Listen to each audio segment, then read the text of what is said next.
आज के इस वीडियो में मैं बात करने वाला हूं पटना के बारे में। पटना को ही प्राचीन काल में पाटलिपुत्र के नाम से जाना जाता था। पटना के कई प्राचीन नाम हैं, जैसे पालीगाम, पालीबुध, कुसुमपुर, पाटलिपुत्र। कुछ विवरणों में पाटलिपुत्र का नाम महाशाली और सुगंधिका भी बताया गया है। जब भी हम भारतीय इतिहास में मगध साम्राज्य के बारे में पढ़ते हैं तो उसमें पाटलिपुत्र का नाम जरूर आता है, क्योंकि मौर्य काल और गुप्त काल के समय मगध की राजधानी पाटलिपुत्र में ही थी। पाटलिपुत्र को गांव के रूप में बसाने का श्रेय अजातशत्रु को दिया जाता है और शहर तथा राजधानी के रूप में परिवर्तित करने का श्रेय राजा उदयन को दिया जाता है। चंद्रगुप्त मौर्य, सम्राट अशोक, समुद्रगुप्त आदि राजाओं के शासन काल में मगध की राजधानी पाटलिपुत्र में ही थी।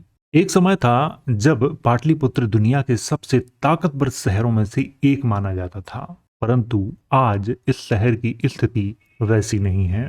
प्रसिद्ध चीनी यात्री हुएनसोंग की यात्रा विवरण सीयूकी में पाटलिपुत्र के संबंध में एक विवरण मिलता है, जिसमें पाटलिपुत्र नाम कैसे पड़ा इसकी विस्तार से चर्चा की गई है।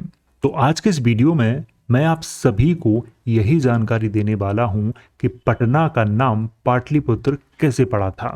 अब आप लोग यहाँ पर यह अंदाजा मत लगाना कि पहले नाम पटना था। पटना नाम बाद का नाम है। पाटलिपुत्र जो उस समय का नाम था वो पाटलिपुत्र नाम कैसे पड़ा था, इसकी बात मैं यहाँ पे कर रहा हूँ।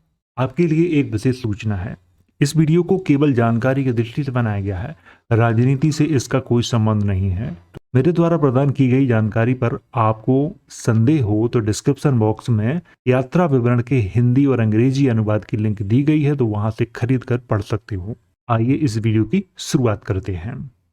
सबसे पहले बात करते हैं प्रसिद्ध चीनी यात्री हुएनसोंग के यात्रा विवरण में पाटलिपुत्र के बारे में क्या लिखा है, उस पर बात करते हैं। उसमें लिखा है कि यहाँ की भूमि उपजाऊ और उत्तम है, यहाँ पर अनाज अच्छा पैदा होता है तथा विशेष प्रकार का चावल भी पैदा होता है, जो सुगंधित और स्वादिष्ट होने के अलावा रंग में भी बड़ा चमकीला होता है। यहाँ की ज्यादातर भूमि नीची और ठंडक पैदा करने वाली है। इसी कारण यहाँ के लोगों ने रहने के लिए गांव तथा कस्बों को ऊंची भूमि पर बसाया है। बरसात के दिनों में पाटलिपुत्र के आसपास के गांव तथा कस्बों में पानी भर जाता है, जो सर्दियों के दूसरे महीने तक भरा रहता है। उन दिनों यहाँ के लोगों का आना जाना नाव के द्वारा होता है। यहाँ के लोग शिक्षा में बहुत कुशल हैं, उनका आचरण शुद्ध और पवित्र है। यहाँ के लोग बौद्ध धर्म के प्रति बहुत श्रद्धा रखते हैं, जिनमें अधिकतर लोग महायान संप्रदाय के हैं। गंगा नदी के पास एक प्राचीन नगर है जो लगभग 7 लीग के घेरे में है। पूरा नगर उजड़ा हुआ है, परंतु उसके भवन आज भी अच्छी स्थिति में हैं। इस नगर का नाम है कुसुमपुर। इसी नगर में राजमहल भी है। राजमहल के आसपास विशेष किस्म के सुगंधित फूलों के कारण इसका नाम कुसुमपुर पड़ा था, परंतु अब इसका नाम पाटलिपुत्र है। तो आपको ध्यान रखना है कि ये विवरण कहाँ मिलता है। ये विवरण मिलता है प्रसिद्ध चीनी यात्री हुएनसोंग के यात्रा विवरण में। ये विवरण मिलता है पाटलिपुत्र के बारे में। हालांकि पाटलिपुत्र के बारे में हुएनसोंग की यात्रा विवरण में भी एक कहानी मिलती है कि इसका नाम पाटलिपुत्र कैसे पड़ा था, लेकिन वो कहानी अतिशयोक्ति लगती है। उसमें बढ़ा चढ़ाकर बातों को प्रस्तुत किया गया है, काल्पनिक कहानी लगती है। इसीलिए मैंने उस कहानी को इस वीडियो में शामिल नहीं किया हुआ है, लेकिन थोड़ी थोड़ी बात मैं उसकी आगे करता रहूंगा। अब बात करते हैं उस कहानी पर जो मैं आपको इस वीडियो में पढ़ाने वाला हूं। ये कहानी जब मैं पोस्ट ग्रेजुएशन कर रहा था तब मेरे इतिहास के एक प्रोफेसर थे, उन्होंने मुझे ये कहानी बताई थी। वो कहानी मैं आप सबके साथ शेयर करने वाला हूँ। ये कहानी सच है या झूठ है इसके बारे में तो मैं नहीं कह सकता, लेकिन ये कहानी बहुत सारी जगह उपलब्ध है, इसीलिए मैंने इस कहानी को आप सबके साथ शेयर करने का विचार किया है। तो आइए इस कहानी की शुरुआत करते हैं। कुछ समय पूर्व इस नगर में एक बमन रहता था। अब यहाँ पे आपको ध्यान देना है कि हुएनसोंग के यात्रा विवरण में लिखा है कि एक ब्राह्मण रहता था, तो एक ही बात है, जो बहुत ही विद्वान था। प्रतिदिन सैकड़ों छात्र उससे शिक्षा ग्रहण करने के लिए आते थे। एक दिन सभी छात्र मैदान में खेल रहे थे कि उनमें से एक छात्र बहुत ही चिड़चिड़ा और गुस्से से भरा हुआ था। उसके साथियों ने पूछा, मित्र तुम इतने चिड़चिड़े और गुस्से में क्यों हो? उसने उत्तर दिया, मैं पूरा जवान हो गया हूँ और फिर भी इधर उधर भटकता रहता हूँ। कितने साल बीत गए हैं परंतु मेरा जो कर्तव्य था वह अभी तक पूरा नहीं हुआ है, इसीलिए मैं दुखी हूँ। इस बात को सुनकर उसके साथी जोर से हंस पड़े और मजाक करते हुए कहा, तो हम जल्द तुम्हारे लिए एक जीवन साथी की तलाश करेंगे। वे छात्र पाटली वृक्ष यानी सुगंधित फूलों का वृक्ष के नीचे बैठे थे। सभी छात्रों ने मजाक मजाक में उस पाटली वृक्ष को ही उस छात्र का ससुर बना दिया। एक डाल तोड़कर उस छात्र को दे दी और कहा, यही तुम्हारी अर्धांगिनी है, तुम इसे प्रसन्नता से अंगीकार करो।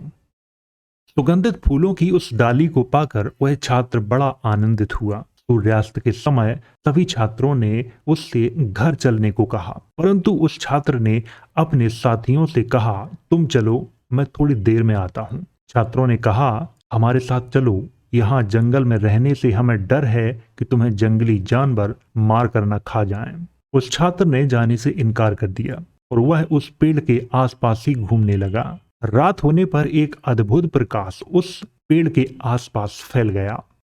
वीणा और बांसुरी की मधुर आवाज सुनाई देने लगी। उस छात्र ने सामने देखा तो उसे एक बूढ़ा व्यक्ति आता हुआ दिखाई दिया। उसके साथ एक बूढ़ी महिला और एक राजकुमारी भी थी।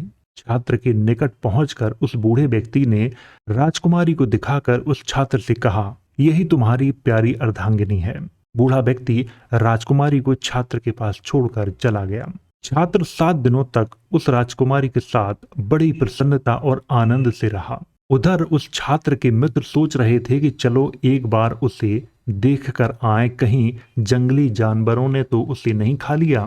सारे मित्र उसके पास फिर से आए और देखा तो वह पाटली वृक्ष के नीचे अकेला बड़ी प्रसन्नता और आनंद से बैठा हुआ था। उसके मित्रों ने फिर उससे घर चलने को कहा, परंतु फिर उसने घर जाने से इनकार कर दिया। उसके मित्र सोच रहे थे कहीं ये पागल तो नहीं हो गया है। उन सभी मित्रों ने उसे घर चलने के लिए बहुत मजबूर किया, परंतु वह नहीं माना। एक दिन अचानक उस छात्र के मन में अपने माता पिता से मिलने की इच्छा हुई और वह अपने घर पहुंचा। उसने अपने माता पिता को प्रारंभ से लेकर अंत तक सारी कथा सुनाई। माता पिता से मिलने के बाद वह वापस उस पेड़ के नीचे आ बैठा। कुछ समय उपरांत उसे एक पुत्र की प्राप्ति हुई। उसी समय उस छात्र ने अपनी अर्धांगिनी से कहा, मेरा विचार अब घर लौट जाने का है। हवा, धूप, सर्दी और गर्मी से तुम्हें अत्यधिक कष्ट होता है। मुझसे ये कष्ट देखा नहीं जाता। उसकी अर्धांगिनी ने ये बात अपने पिता को बताई। उसके पिता ने वहां पर एक महल बनवा दिया और कुछ सेवक भी रख दिए। अब यहाँ पे थोड़ी सी मैं बात करना चाहता हूँ। अब यहाँ पे ह्वेनसोंग की यात्रा विवरण में क्या लिखा हुआ है कि उस पिता ने जादू से महल बना दिया। सच्चाई तो ये है कि जादू से कोई महल नहीं बनता है, ये आप सब भी अच्छी तरह से जानते हैं। इसीलिए मैंने उस कहानी को यहाँ पर शामिल नहीं किया हुआ है, लेकिन कहानी 80% एक दूसरे से मैच करती है। आगे क्या लिखा है उस पर बात करते हैं। कुछ समय उपरांत मगध के राजा ने उसी स्थान को नवीन राजधानी के रूप में चुना। इस तरह से उस नगर का नाम पाटलिपुत्र पड़ा। ये घटना कब की है ये निश्चित तौर पर नहीं बताया जा सकता, परंतु इस कहानी का उल्लेख बहुत जगह किया है। लोक कथाओं के अनुसार राजा पत्रक को पटना का जनक माना जाता है, जिसने अपनी रानी पाटली के लिए जादू से इस नगर का निर्माण किया था। इसी कारण इस नगर का नाम पाटलिपुत्र पड़ा है। ये लोक कथाओं के अनुसार है और यहाँ पर भी जादू की बात की गई है कि जादू से किसने किया था? राजा पत्रक ने पटना का जो निर्माण है वो जादू से किया था। तो यहाँ पर भी जादू का उल्लेख किया गया है। सच्चाई तो ये है कि जादू से ना तो किसी महल का निर्माण होता है और ना ही किसी नगर का निर्माण होता है। अब लोक कथाओं में कितनी सच्चाई है और कितनी सच्चाई नहीं है इसके बारे में मैं कुछ कह नहीं सकता हूँ।